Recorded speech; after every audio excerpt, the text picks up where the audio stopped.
कामदहन करुणाकरलिङ्गं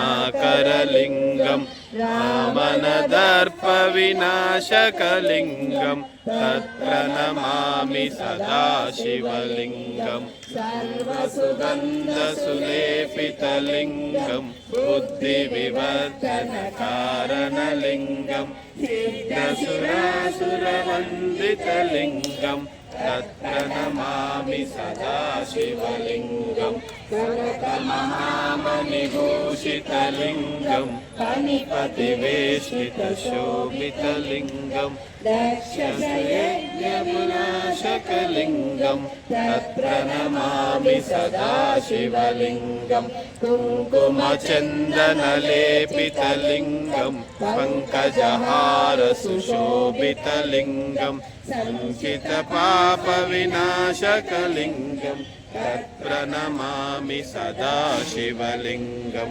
ज्योतिप्रभासितलिङ्गं